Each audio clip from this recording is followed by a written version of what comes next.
Magandang hapon mga bata! Magandang hapon po! Kumusta kayo sa hapon ito? Mabuti naman po!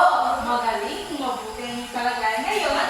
May mga kasunduan tayo sa ibasa mga bata.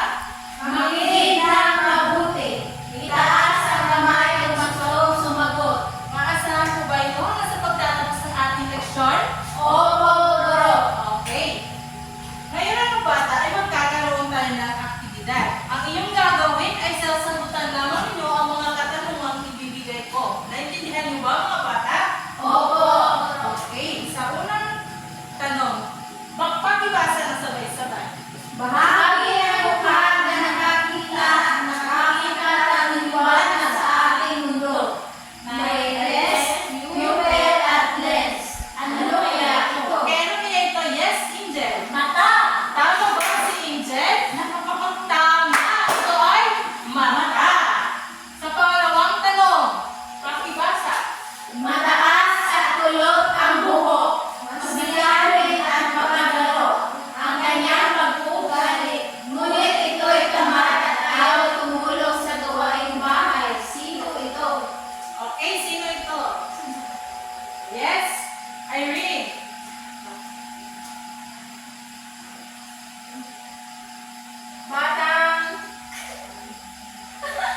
Batang babae po, Guro. Batang babae. Tignan natin kung tama ba? Tama! Sagot ay batang babae. Sa pangatong tanong, pakibasa. Buras na magulis ang balat. Kulay dilaw at masarap ang laman.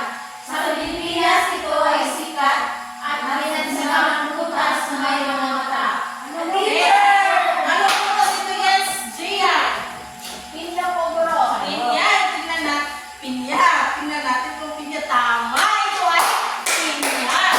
So, ang iyong mga sagot ay tama. Pinapakaan yung mga sarili, mga bata. Okay. Ang mga sagot dito ay may konektado sa ating aral sa hapong ito. Dahil ang ating tatalakayin sa hapong ito ay ang pakibasa ng sabay-sabay. Ang alamat ng pinya. Okay, ang alamat ng pinya, pero bago pa man yan, ay alamin muna natin ang ating layunin. Okay, pakibasa. Natutukoy ang pagkakaiba at pagkakatulad ng katangian ng tauhan sa alamat. Nakabuo ng tula base sa alamat. Nakapahalagahan ang aral sa alamat. Okay. So ngayon, ay ating alamin ang alamat ng pinya. So ngayon mga bata, ay sabay-sabay natin basahin ang alamat ng pinya. Noong unang panahon, may nakatirang mag-ina sa isang malayong puo. Ang ina ay si Aling Rosa at ang anak ay si Tignan. Mahal na mahal ni Aling Rosa ang kanyang buntong na anak, kaya lumaki isinang sa layaw. Anak ko na lahat ng nanay. Gusto na nila na matuto si Tignan ng mga gawaing bahay. Ngunit laging ikinakatwiran ni Tignan na alam niya ang buhayin ang mga tinuturo ng ina. Kaya pinabayaan na lang niya ang kanyang anak. Okay, so ano ang sinabi ni Pinang? Alam ko na lahat ng iyan ay Okay.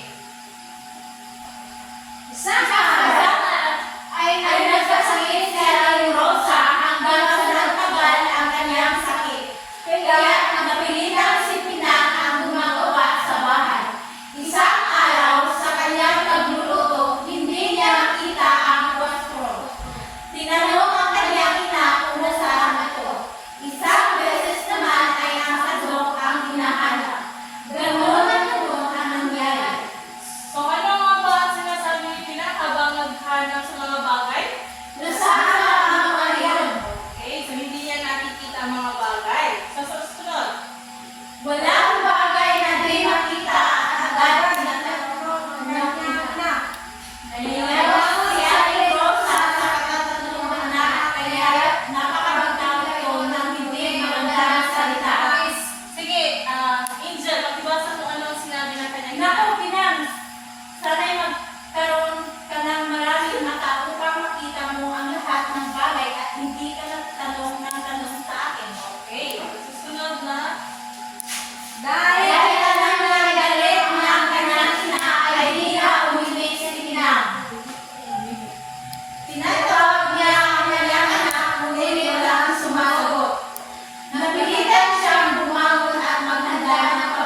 tinatawag na pinya? Sino ba ang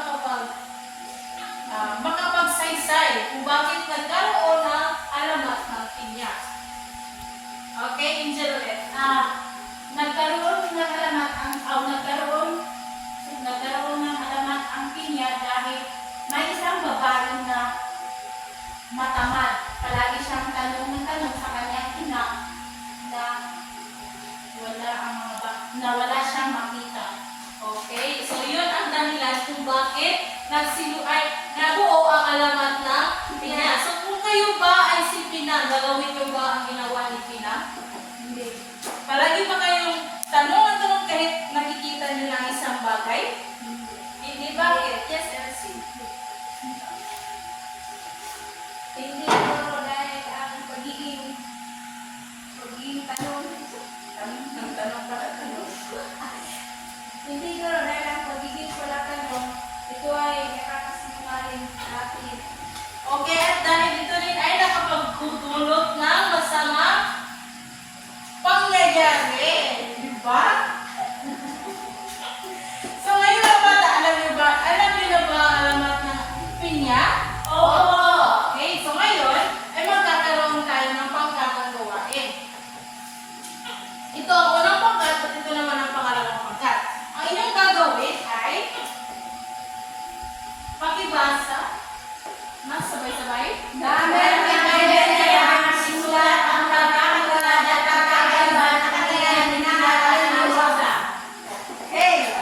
So, ang diagram ito ay ginagamit sa pagkahambing ng katangian ng isa ay ng mga tauhan sa alamat kung ito ba ang katangiang pagkakatulad at pagkakaiba. Okay, so bibigyan ko lamang kayo ng 5 minuto para sagutin ang ating aktividad.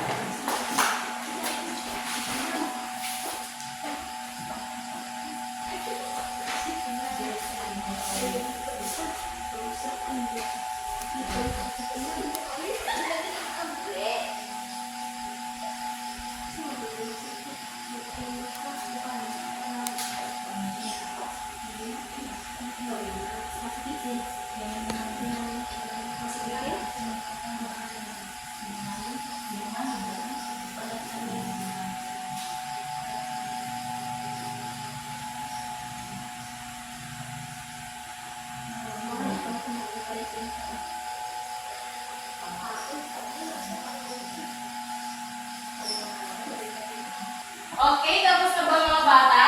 Oo! Ano mo na idikit sa pisara?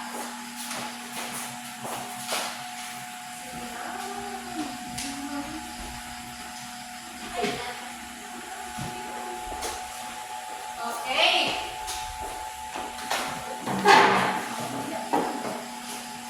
Una nating wawastuhin ang gawa ng pangkatuna.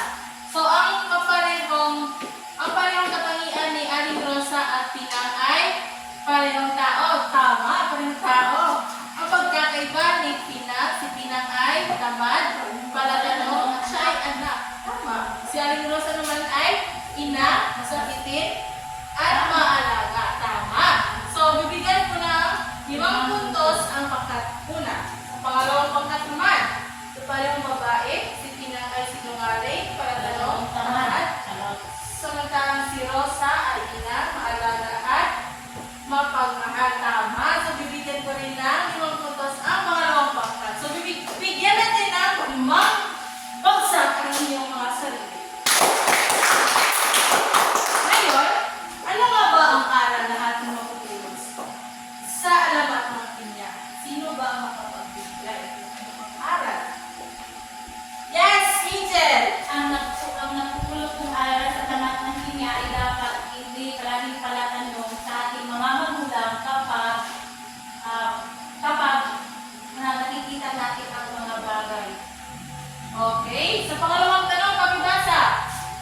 Bilang isang anak, ikaw ba ay kagaya ni Pina at sumusunod ka ba tuwing kailangan ka ng iyang mga bagay? Oh, sige. Sino ang gusto sumagot? Yes, Gian.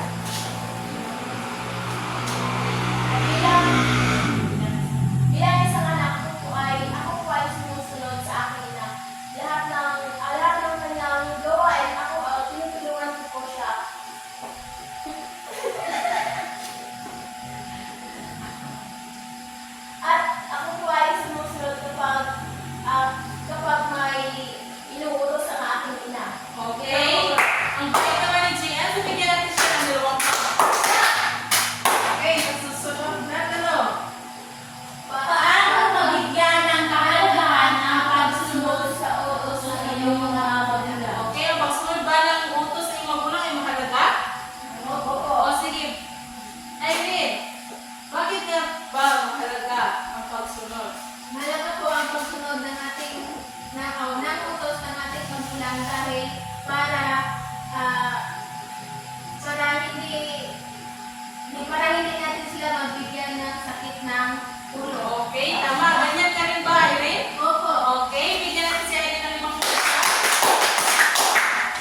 Okay, pakibasa ng panutot.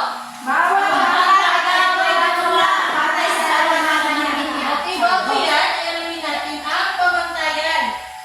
Ang nilalaman ay 50%. Kaugnay yan sa alamat ay 50% at ang kabuuan ay 100%. Okay, sa pangalawang block, kung maaari na kayo magsimula.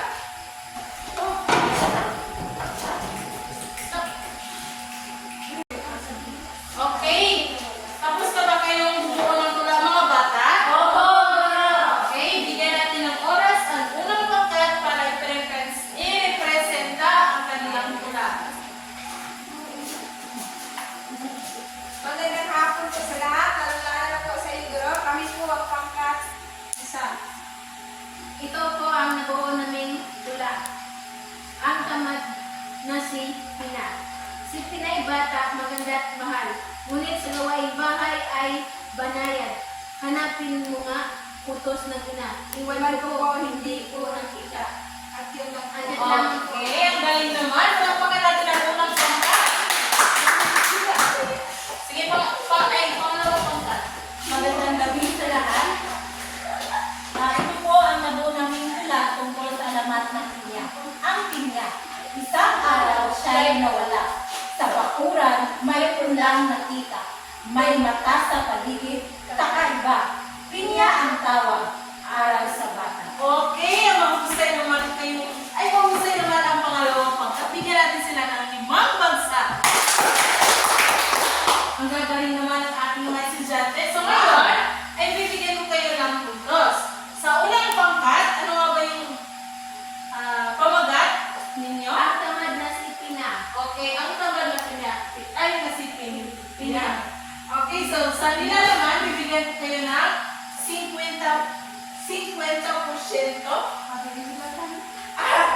Kung yan sa lamat ay 50%. So, ang unang pangkat ay magkakakuha ng 100%. So, sa pangalawang pangkat, ano ang yung pamagat? Ang pinya, Ang pinya. So, ito ay may kwenta doon sa ating talakayan. So, ang nilalaman ay 50%.